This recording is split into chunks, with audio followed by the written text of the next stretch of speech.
Recording Oh, yeah. live on Facebook. Oh, Can you dig it? preparing the live stream.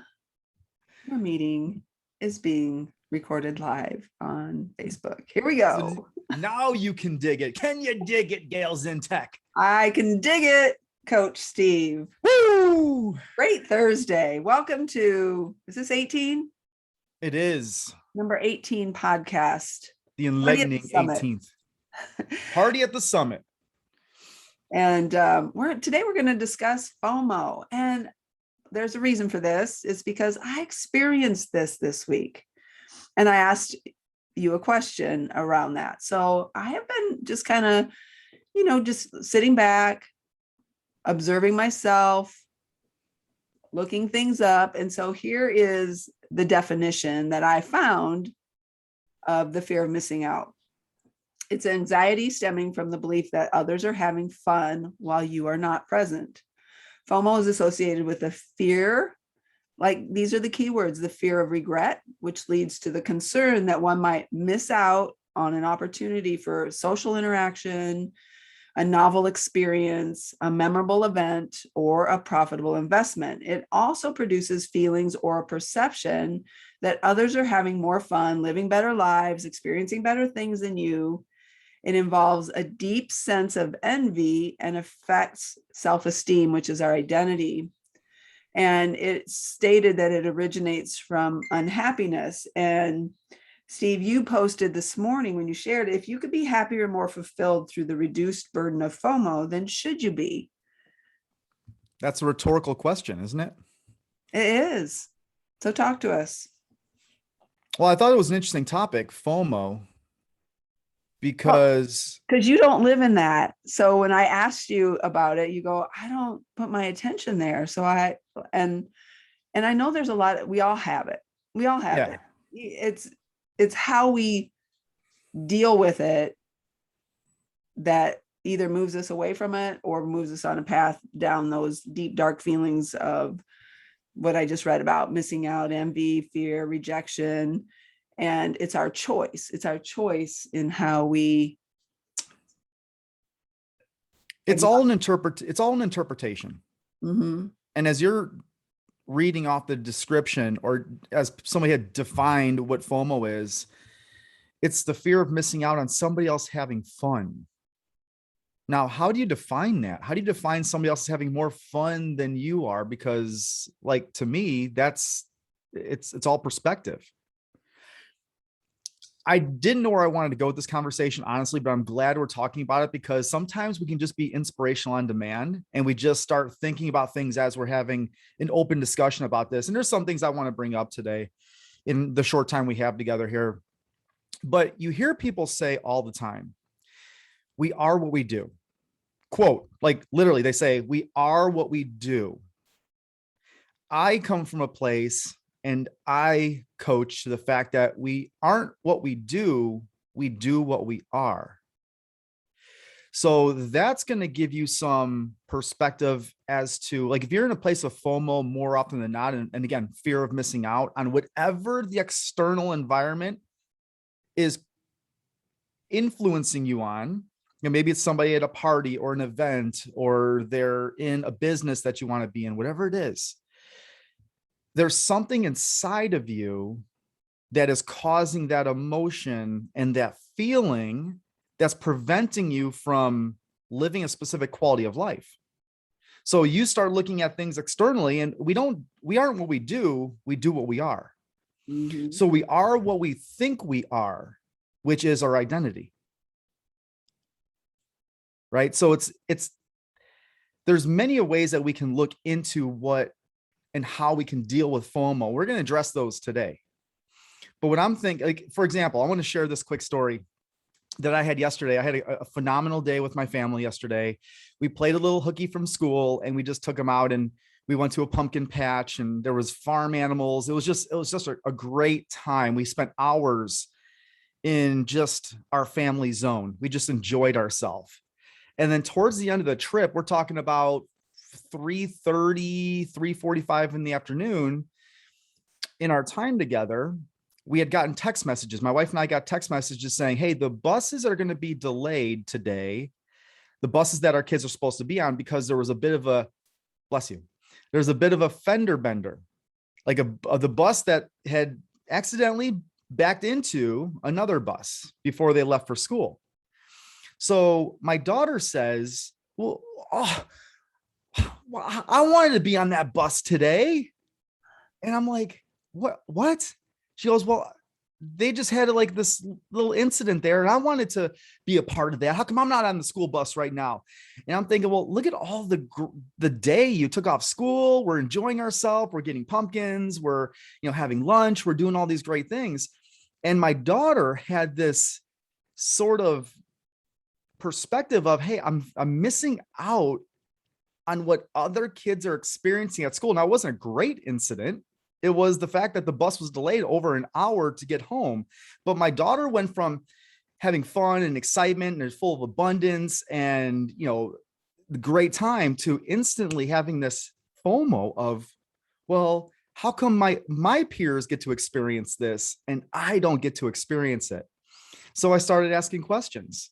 How would that benefit? How would that change your day? How would you, enjoy being on the bus an extra hour and 15 minutes instead of being on, at the time we were on the wagon heading out to the pumpkin patch and we were doing our thing.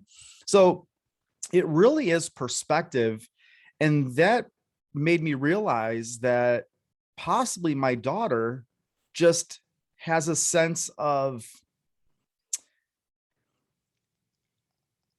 I don't want to say fear. There was no fear in missing out, but it just almost insignificance. Like she wanted to be part of the action, and she wasn't playing that significant part that she could have.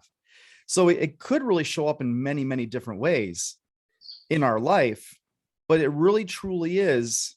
It's an inside development or observation that we can have on ourselves. Mm-hmm. Right. I felt I have a couple instances to share as well. One of them is I look out my window here and it's, today is October 21st, 2021.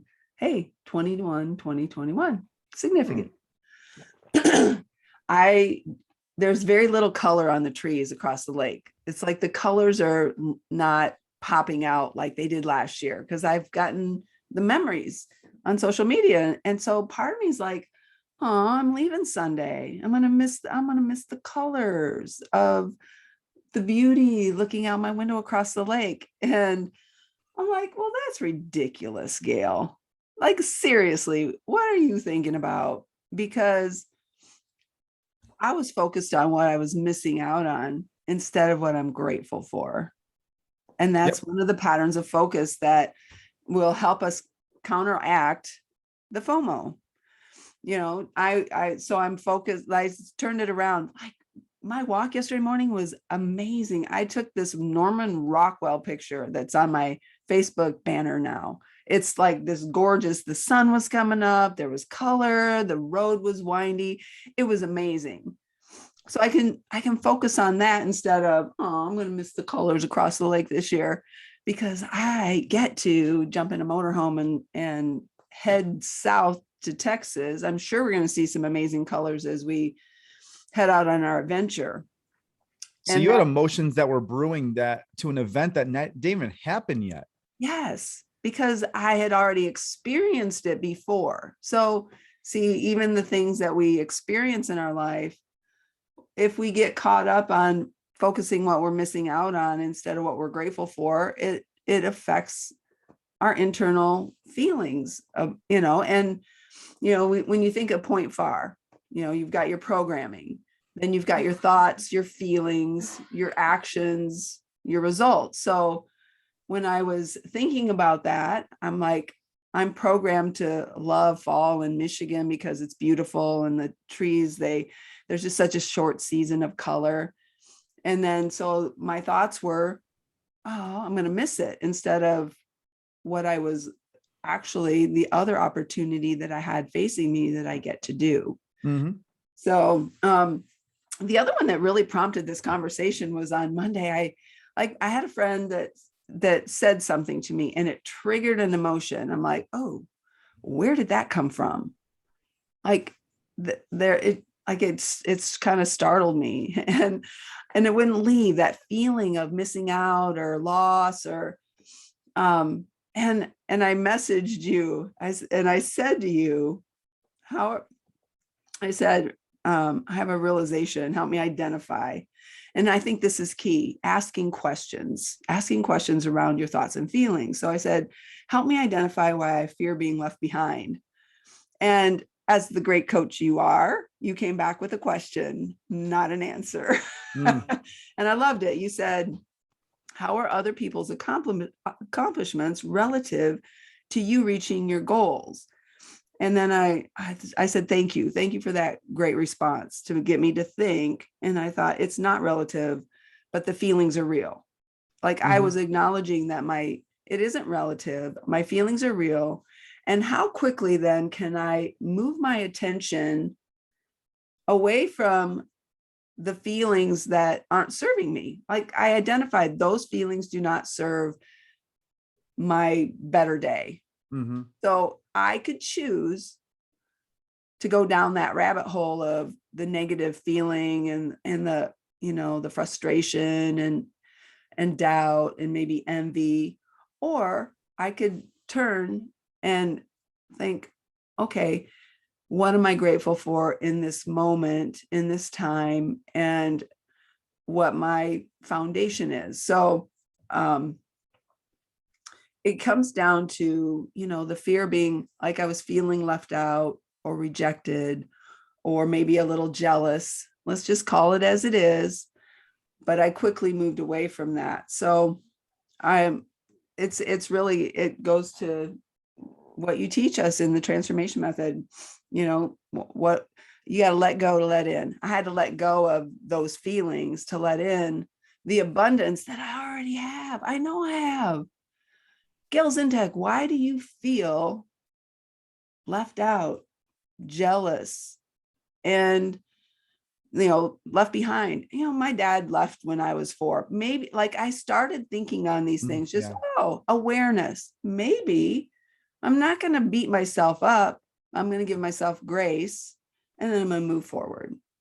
So one of the key parts to the question I responded with, and by the way, when you ask that question that you're trying to discover, like, why am I feeling this way? I don't have that answer. That's the truth. Like, I just don't have that answer. But what I can do is I can help provoke you in altering your thinking to how you can uncover that. And one key part that I did ask was, all right, so you're having these feelings, you're receiving this external influence. I asked you, what is it costing you? What's it costing you to experience this? If people are going to show up here and say, well, I can't control my feelings, I can't control my thoughts. Well, yeah, that's true, but you can choose how long you choose to stay and remain in that thought or in that feeling. Let's just talk about the feelings for a second. Feelings, how your feelings affect you to how you choose them to affect you. So if you're going to change a feeling, or you want to move through a feeling, then you do need to change the quality of the thoughts that you are thinking. And so then you have to ask yourself, what is it costing me? If I'm sitting in a feeling right now that's not serving me, it's envy, it's jealousy, it's frustration, it's concern, it's FOMO. What is it costing you? And if the cost is greater than the reward, then you need to choose to move away from that. Move your attention to what you are grateful for, what you do appreciate. And that does go back to the pattern of focus. And that was the first thing I thought of. I'm thinking, gosh, what a pattern of focus that people sit in, is that when they are faced with an experience where they could have this fear of missing out, their attention goes to what is missing in my life. Where am I lacking? I'm in a survival mode. How do I become significant in this? Instead, say, hey, I'm grateful for the experiences I'm currently living through. These are my experiences. And if you're basing it based on social media is only going to show the best representation of what they're actually doing in their life. They don't show you all the BS behind the scenes. And if you actually saw what they had to go through to have that small little fraction, which is probably not even real, then you'd be like, it's not worth it to me. Mm-hmm. So you have to say, are your emotions that you're experiencing more often than not, are they based on fear or are they based on possibility? Are they based on fear or are they based on faith? Are they based on survival or opportunity? Scarcity or abundance? Yeah. Lack or abundance, scarcity, abundance. Yeah, you got it. So since we're talking about FOMO, this fear of missing out, it's an automatic reaction of these emotions that aren't serving you. Lack, frustration, survival, fear, all these things. And you just got to say, all right, well, how am I going to choose to move my attention through that? And we don't have the solution for that, but you do. Mm-hmm. You certainly do. So it's compelling to know that, hey, we all experience it. And I've certainly been in that place before, but as you alluded to in the beginning of our conversation, I just choose not to. If somebody's having a great time, I actually celebrate with them. Lucky them, they're having a great time doing what they're doing. I've had plenty of great times in my life, and I continue to choose to have great times in my life. And why can't we just all celebrate together? Mm-hmm. The way I look at it. What we focus on expands. So if you're going to sit in the focus of lack, then that'll expand in your life. If you're going to sit in the focus of great gratitude, appreciation, abundance, that's what's going to multiply in your life. So, and we do choose every day. We choose to be happy. Unhappiness. Gosh, that word in itself, unhappiness, provokes feelings of just like the sadness. But what can you do to create that happiness in your life? Who can you become? It's not necessarily what you're doing, it's who you choose to become a happy person. Yeah, certainly. And then one last thing as I'm closing out my thoughts on this is observe any potential limiting beliefs that are positioning you to feel a certain way you are. Because if that's the core root of why you're having those emotions, then perhaps you need to face that limiting belief head on and choose to rewrite whatever belief that is preventing you from having that experience. Because we're only going to be as successful in our life to the extent that we can actually shed these limiting beliefs. How do I rewrite that, Steve? A limiting belief? Mm-hmm. Well, first you need to have awareness and mindfulness to it. You need to be vulnerable to the fact that this is what is holding me back. This is the bottleneck. This is the gear that's not shifting. And then just put your attention, moving it to the emotions that are going to better serve you. Like, just rewrite the story. Like, we're all living a story right now that we've written. And make that should be the next podcast episode, actually. How do we move through a limiting belief? That would be a great topic. Would you like that? Yeah, moving through a limiting belief. I'm writing it down. All right, let's commit to it. All right. Well, because we have a day worth repeating today, and you're getting prepared for a fantastic trip ahead of you. Yeah, it's a dream, a reality, a dream come true from 30 years of contemplation. Well deserved. And here we go. And I get our next podcast, you'll be on the road. Our next podcast, I will be in Austin, Texas. Oh yeah. Giddy up.